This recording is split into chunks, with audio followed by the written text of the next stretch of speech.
Welcome friends. October the 24th, there was a big solar flare again earlier today at 3:57 UTC, Universal Time. And you can just know whenever there's a big solar flare of that magnitude, there is some outstanding astrological planetary alignments happening within, let's say, 24-48 hours. And once again, yes, it's just uncanny. So let's get into it. Let's first just look at this beautiful big flare here at the east here of the Sun. That new spot which just turns into Earth's view as the Sun rotates once in 26 to 28 days. And that is because the Sun is not solid, it's a plasma ball. So the speed of the plasma is different. Closer to the poles it moves slower, closer to the equator it moves faster naturally because of the greater rotational energy as it's farther away from the central axis, so there's greater speed. Makes sense. Anyway, so the Sun here, you have the bigger picture,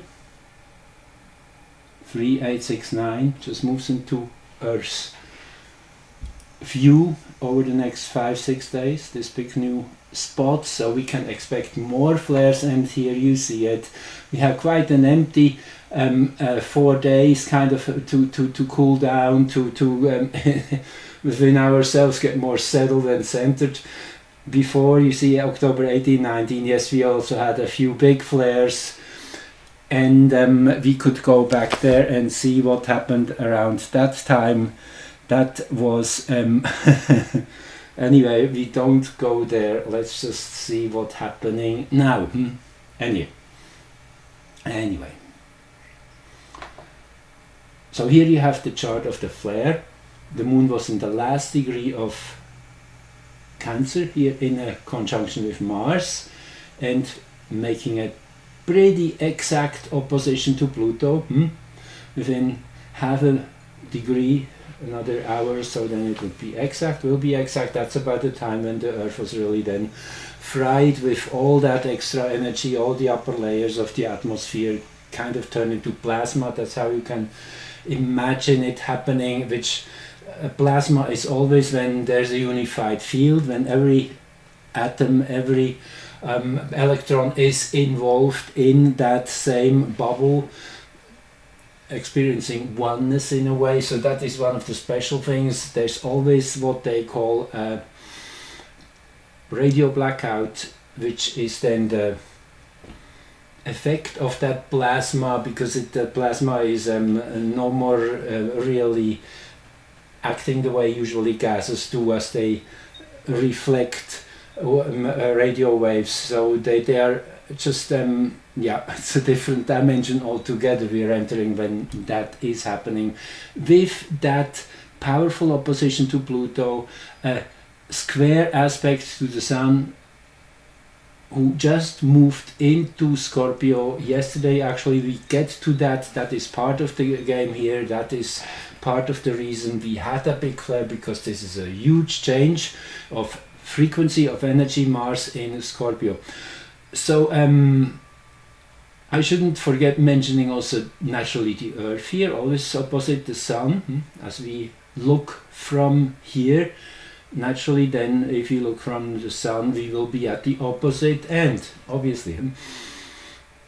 And Hygeia, yes, Hygeia, that is that asteroid of health, well-being and serendipity.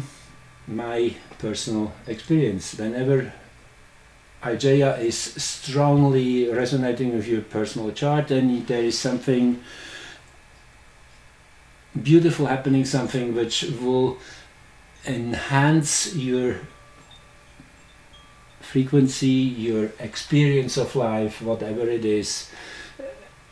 It always kind of happens that we magnetically are pulled toward these events at that time. That's how it all works. It's all magnetics, frequency. Everything is frequency. So Pluto in the last section of Capricorn, now going direct again, and let me say that much, Pluto just turned back to direct motion on the 11th of October, and guess what, and that was also when Jupiter turned actually into retrograde mode, and there were 3 X flares, 3 solar flares in the X class. So again, you have it, big flaring of the sun is putting some extra energy into these alignments. Is kind of the amplifier, the solar amplifier kicks in and says, this is important, take note, we leave a deeper imprint than usual. That's what solar flares do. They amplify everything. So also in a personal way, on the personal level, when we receive these extra energies from the sun, it makes so much sense. It's simply, it magnifies, amplifies what we already are in. So if you're in a good space, then it's really getting exciting and interesting. It's like everything is turned up louder naturally if you're on the other end. So the more we are working on being in the moment, I mean, it's not really working, it's just remembering. That's the only thing we have to remember, to be in the moment, to be with our breath, with our body, and to ground. Make sure you walk barefoot if you can every day, things like that. Anyway, if we are grounded in this reality, then we are in tune automatically. It's literally, there's an energetic flow which is between earth and between your physical body, which when you allow for it and give yourself a little time every day, 20 minutes is enough really to just sit and be. And what I call it, it's a defragmenting process. That's how we had to do it in earlier days. Those of you who are a little older will know computers change so fast, so it's no more necessary, it seems, in the last 10 years. Anyway, but the fragmenting is, the idea was, maybe this has all been automatized now in the computer maintenance, but it is when you save a file onto your computer, it can be stored in very different locations of your hard drive, and then just because that is where just space is, and anyway, so the thing is, then in the defragmenting you bring all these parts together and create order in that way of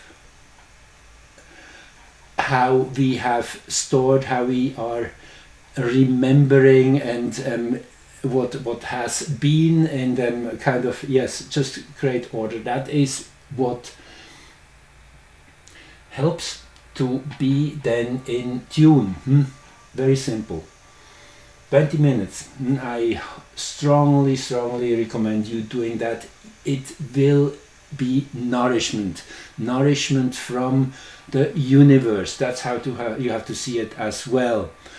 Just not doing anything. It doesn't matter. You don't have to don't have to have your eyes closed. You just are present in the room. No conversation, no interaction. Just you with yourself for 20 minutes and the cosmos. Give the cosmos 20 minutes. Anyway, that's my little recommendation, because it is a time of new beginnings. As you see, it's cardinal energies here with the way this energy was anchored on our planet through the 0 meridian, as I always use, which makes total sense. Yes, it's a an agreement, a collective agreement that yes, this is where we are laying the zero meridian onto this whatever sphere the Earth is supposed to be. We don't exactly know that because we never really have been out there seeing it unless we have seen some satellite pictures, but there are people who are questioning that naturally if these pictures are real. But yes, it's always good to leave all doors open and to actually maybe on another frequency band the Earth is really flat. Just leave that open, and I have a few people in my here amongst you guys who have again received very different messages of the shape of our planet. It's probably all true, it's just different levels of manifestation, different frequency bands. And well, to really give you an extreme example of what that could mean. In the 70s I was fascinated by Jane Roberts' writings, her channeling of Seth, S-E-T-H. Probably she was the first one really to become publicly known for that, for bringing in a higher dimensional entity and giving us information. Anyway, one of the great insights which came from Seth were that let me just see, I might have lost my thread here. Well, bear with me. It is the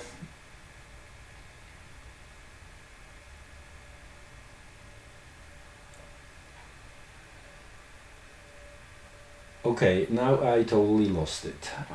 Excuse me for that. I will see if it comes back to me. Maybe okay, now I know what I wanted to say. Okay, here you see, if you relax, allow it to happen, then usually it happens. So anyway, Seth says there's many frequency bands on a radio station. That's how our reality is, and we are just in one of these frequency bands, embedded, tuned to, like you're tuning your car radio to that frequency, and then you receive that station. If you were turning the tuning knob, that's what Seth said, here at the same place where you're now might be a beach with palm trees, might be deep underground, somewhere in another dimension, another reality. It's all stacked up together simultaneously in this same space. Also, all time is in this same space, as both time and space are really just necessary as long as we live in a physical universe, in a physical body. As soon as you're leaving your body, you're beyond time and space, really. That's where all dimensions are collapsing. It's called hyperspace also. So this, and again, I guess I got a bit off on a sideline here. I like to do that, and I hope you will enjoy my storytelling. I guess that's at best who I am, a storyteller. Anyway, this is this big square, and literally it's Mars and Pluto who get warmed up here. Mars is turning into an exact opposition on the 3rd of November. Coming to that in my next episode, in my next edition here. This is Mars entering Leo, and just prior to that Mars is opposing Pluto. A very, very powerful chart, and it gets really now tuned up, powered up.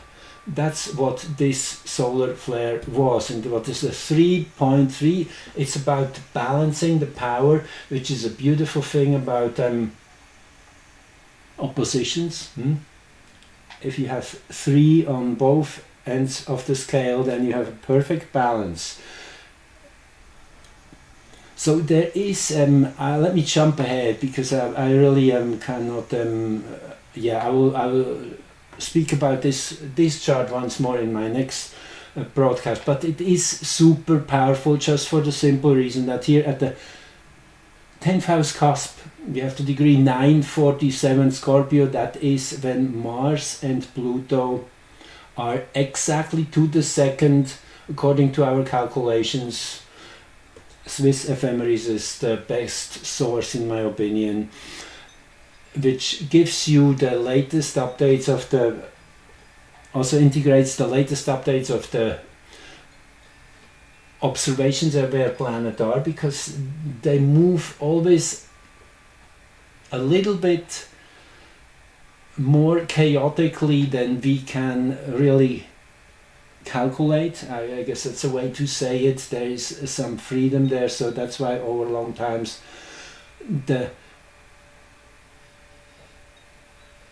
there's slight little changes which are sneaking in. It's not exactly purely 100% mathematically correct. There's always wiggle room. That's what it is. That's where the life comes in, really.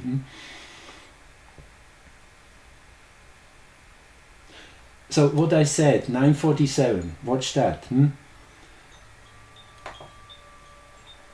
935, that is the Scorpio new moon on November the 1st. Nevertheless, a new beginning with a new moon.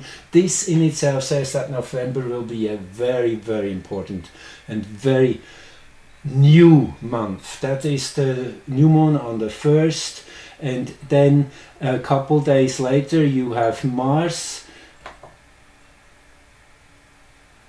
opposing Pluto. Here we have it again, and I really want to show you something else in this chart. There's also a Jupiter-Venus opposition, actually Venus conjunct Pallas. And they are both very exact. Both oppositions. Within hours there will be Venus, it will be taking a little longer. You see 2005. So probably another hour or 3 hours, somewhere in that range, maybe a little more.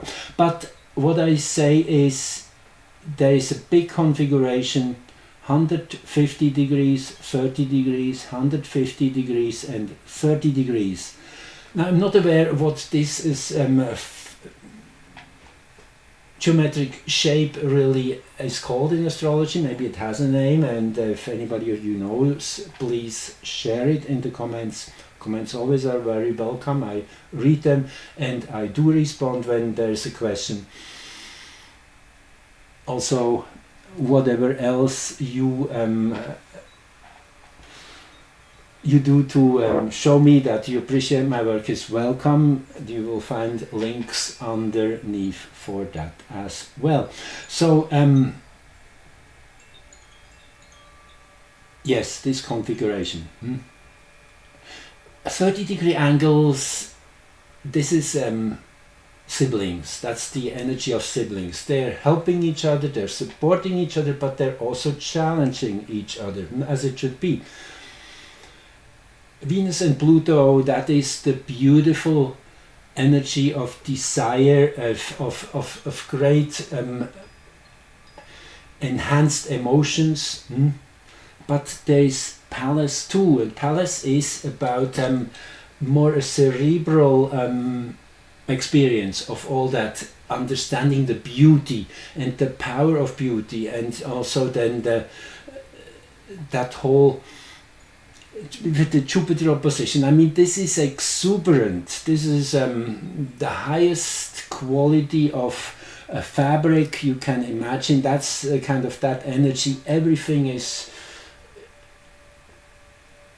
just enjoyable on a very expansive way, and in with these two signs, Sag and Gemini, there is this philosophical fire in it too. You see beyond the beauty, and you see that this is really the kaleidoscope of sacred geometry, which is manifesting in all forms and shapes. So this is a very beautiful balancing energy to the very harsh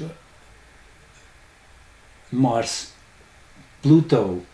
Mars is really being nourished, I would say, by this plutonic force here in the very final degrees of, or minutes I should say, of Capricorn. It will change into Aquarius for good on the 19th of November. Mark that day on your calendar. Very important shift that will be. And it is like the energy is compressing towards that. That's kind of like a wall. You're moving with lightning speed, with high acceleration still towards that wall. That's kind of a little bit how it feels at times. Super intense, but super good. Now again, this chart is linked in with the well, I'm not going there now. This is the one for the next one, but also it's linked in to via the new moon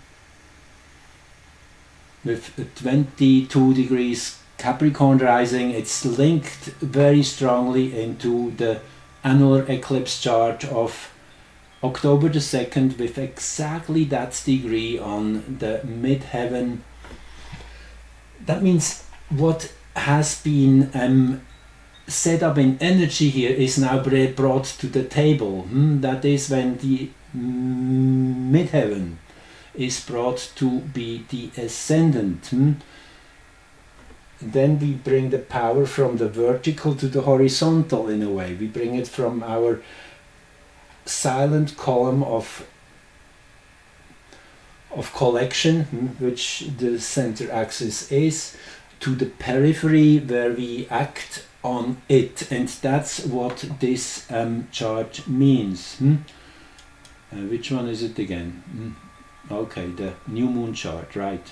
Once more. With the eclipse, that degree was at the midheaven, and now with the new moon this is actional. Now we take action on that.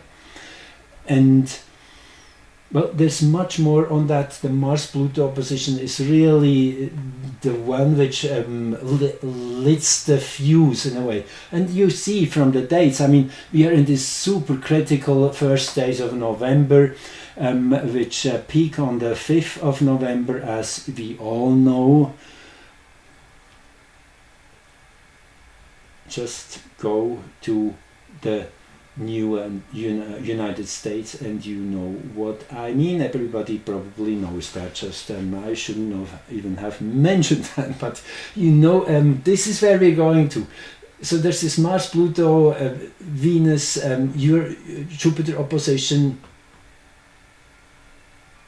with the new moon's energy here at the helm on the 3rd, on Sunday. That's 2 days prior. And then Mars enters Leo. How about that? Having been powered up by Pluto directly, the last really important contact Pluto makes before entering Aquarius. So this in itself, it's the final aspect Pluto makes to another planet, aside from the moon, which is always has to be an exception because the moon moves very fast, moves once every 8 days naturally around the zodiac. But all other planets, well, this is the final contact, and Mars brings this energy now into release phase in Leo on the 4th. Whatever that means, let's leave that open. An interesting observation is, and I'm just giving you this, which I always do without really wanting to bring too much personal opinion into the game, but if we read the Sabian symbol for that new moon, on the global level, it is defeat. Yes, defeat, you heard right. Let me read you the whole thing, because it's really it's quite deep. So that is the 22nd degree of Capricorn, and it says, by accepting defeat gracefully, that's the critical word, the critical word, by accepting defeat gracefully, a general reveals nobility of character. Now, I guess you get where I'm going to. It is in line with what I have seen, kind of. Yes, I haven't looked that closely, I just looked at the base chart of the United States, and it seems there is definitely not a clear outcome on that 5th of November. I guess that much we know all. It will not be a straightforward thing as it used to be the last whatever 150 years, where at 11 p.m. Eastern time we know who won.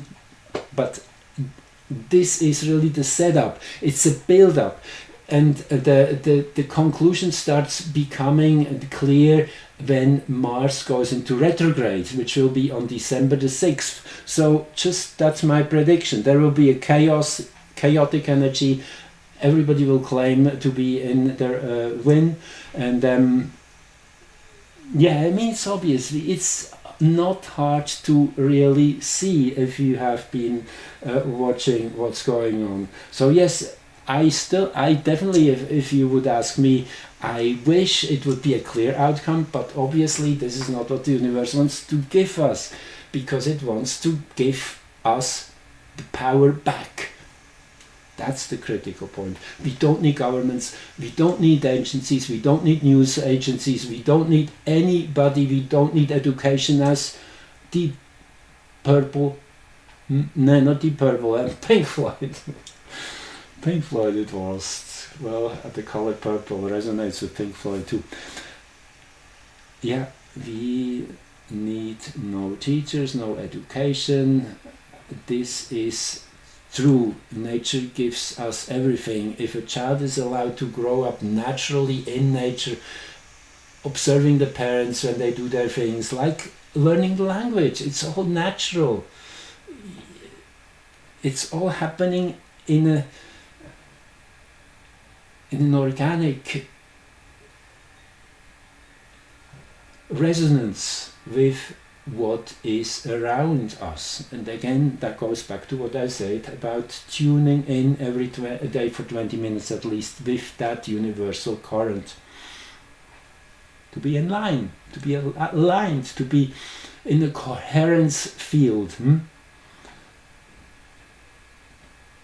Very beautifully shown in the symbol of Aquarius. You see it is those two waves in perfect synchronicity, without touching each other, being connection with each other without really the physical contact. That's what it says, in resonance. And with Pluto entering this sign of frequency on November the 19th, this will be really the main experience, that we will experience a whole new level of synchronicity,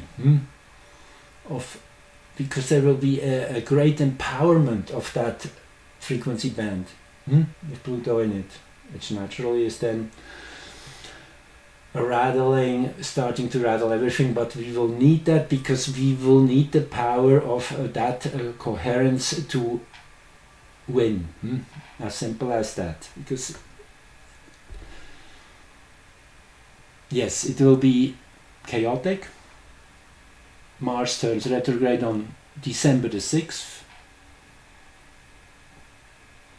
in Leo, going back into Cancer. And by March or so, no, let me see, it's earlier already. Yes, I think I should quickly tell you, because this is important date. This is a very important date. This will be kind of what I see the time when conclusion is coming to manifest. Let me see, Mars. direct on February the 25th. It will be.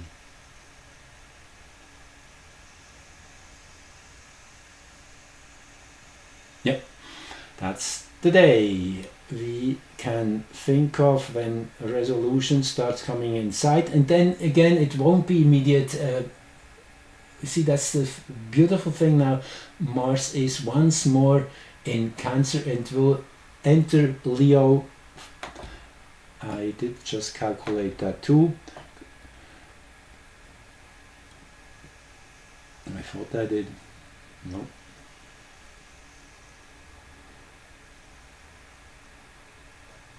Well, I have the ephemeris here. Let's just look it up, because this is all the bigger picture I'm telling you here.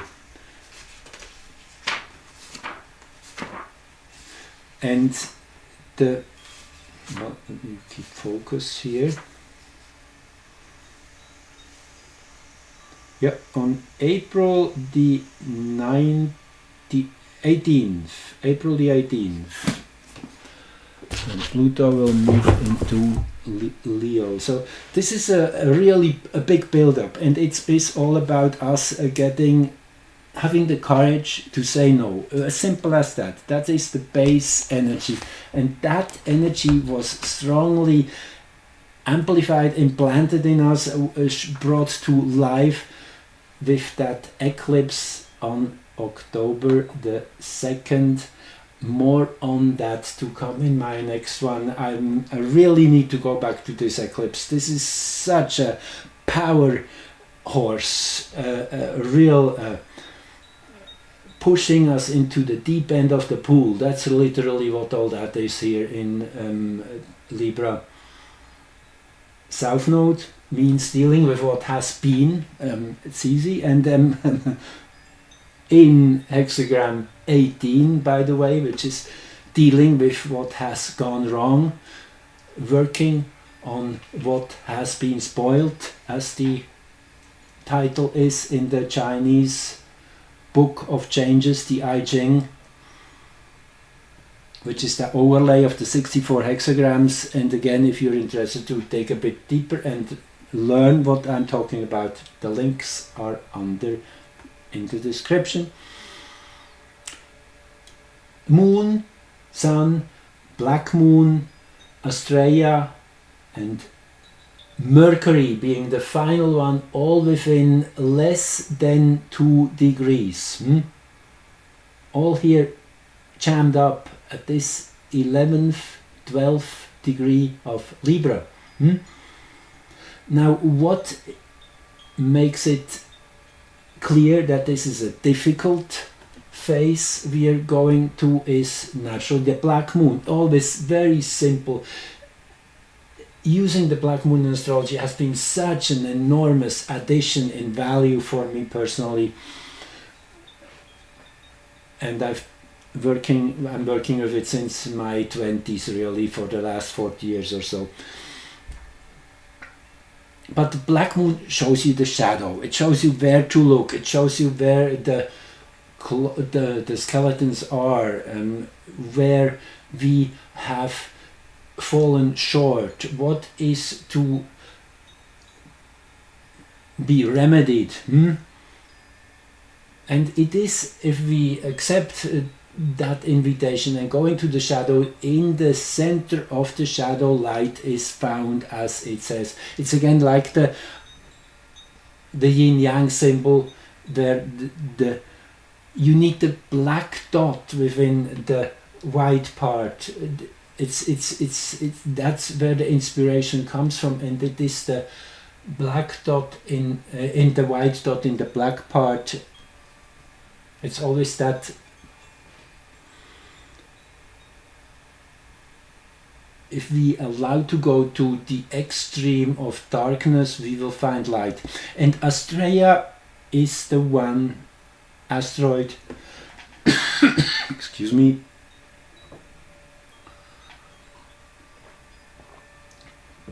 which always is there to help solve problems, difficulties. She has been staying on Earth, as the mythology says, long after all other gods had said, well, it's no more fun to live here in this earthly dimension. People have gone mad. Everything is no more in order. Let's get out of here. Astrea stayed, and she has that deep commitment to make things better. And Mercury finally then, the one who experiences all of that is what it is. It's always Mercury is the one which is perception, in a very simple way said. It is what we see, how we think, what we project, what reality appears to be, and it is that way. It has to be that way. Everyone sees it from a little different angle. That's why I like to say there's as many universes as there are people and beings. Just even let's think of a microbe has a perspective of reality, as there is awareness, there is consciousness. So every one has a different Mercury experience. But the energetic package is the same for everyone else. So we are pulling in something along that line which makes sense for us, and that's what it is. Now, the one ingredient I haven't really touched yet, which is really the cherry on the cake, is Makemake. Yes, Makemake. Actually, the eclipse was most exact in that area over the South Pacific, between Argentina and Australia, roughly in the middle, is there. Makemake, the name of that little planet, is coming from the creator god of the Easter Island. It was. And Makemake is all about courage. Having the courage to jump into shark-infested waters. That's what these young warriors did, to be the first to come back with that first egg of that particular seabird, which was only nesting on that other small island, maybe 2-3 miles away from the main island, but treacherous waters. Not everybody made it, but the one who came back first with that egg, and again the egg is the symbol of something new. It's something which is unborn yet. So there's lots of symbolic power in this Makemake story. Anyway, the story is the first who comes back of these young men is then chosen to be the mediator between the tribe and the higher dimensions. He is put into a shaman's position. So this is definitely a groundbreaking and really extremely expansive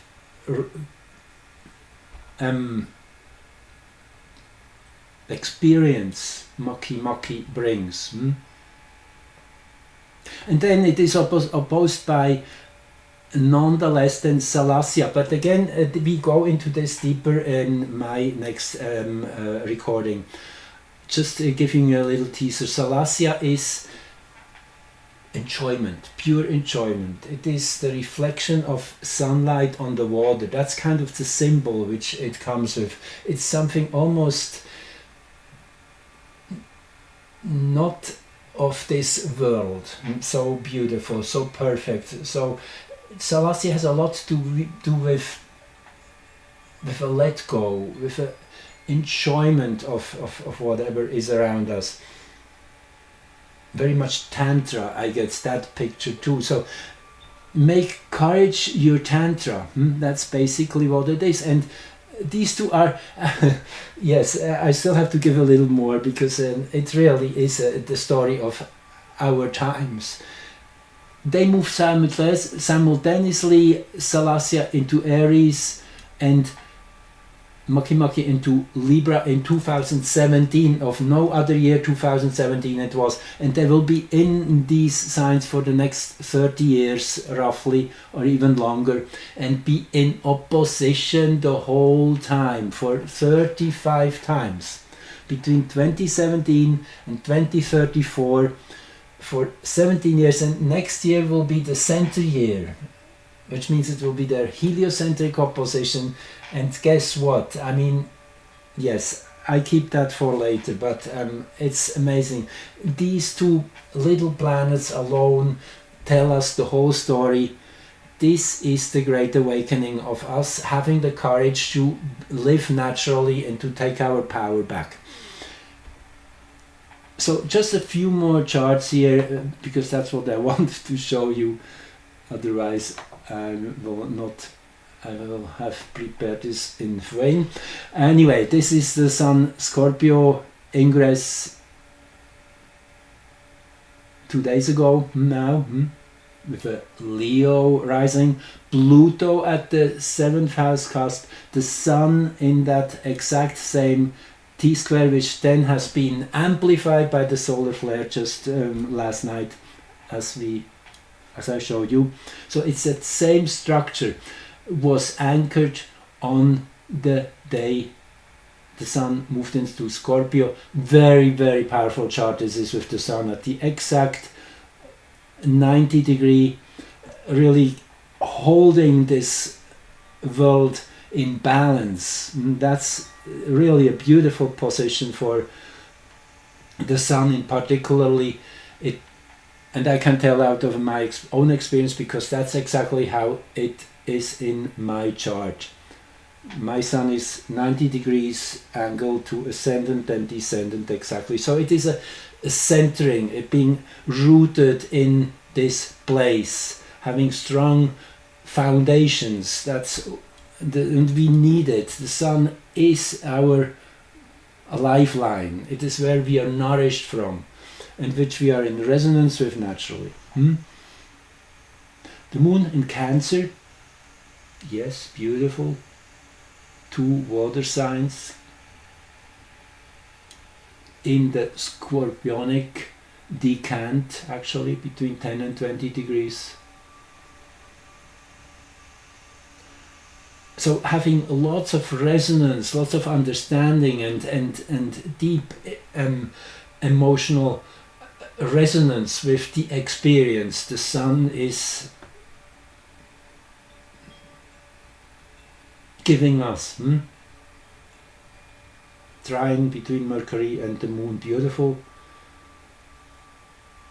With Saturn, a grand trine, very beautiful. This is a deep, profound understanding of patterns, of how things work. Saturn is giving the depth and the teaching also. Saturn in Pisces is often considered difficult because it really brings everything to a halt in a way. It's not materialistic enough for Saturn in a way, one could say, because the sign Pisces is it's the time when everything is going back to source, being disintegrated and falling apart into all the universal environment in a way. Anyway, Saturn, Mercury, the Moon, deep insights, profound understanding of emotions, why we see things the way they are, all of that.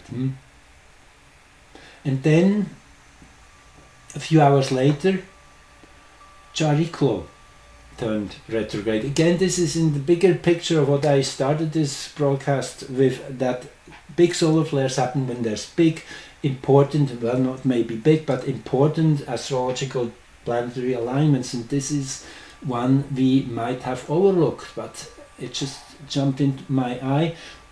Chariklo is a centaur, a female centaur of compassion and support, of being the loving wife of Chiron, the wounded healer, making sure Chiron is getting all the care and support it needs in order to be in the world and do its difficult job, which it definitely is. So it is that support from the universe through the sign of Aquarius. Again, this is this will be highly amplified as soon as also Pluto moves into Aquarius again on the 19th of November. But Chariklo already is here at the fourth house cusp of this collective chart, telling us this is definitely a really big influence for the next few months of Chariklo's forward motion, roughly 7 months. In Leo. And I looked up when will Chariklo cross this 1407. It will be on December the 6th. As I said, that is a time when really we kick into a higher gear. Again, the date to mark on your calendar. Anyway, I'll leave it at that, and thanks again for joining, listening, and stay tuned. This is going to be a really big one, a pearl amongst my recordings to honor Makemake and Salacia. Thank you for being here. Love you all. Bye bye.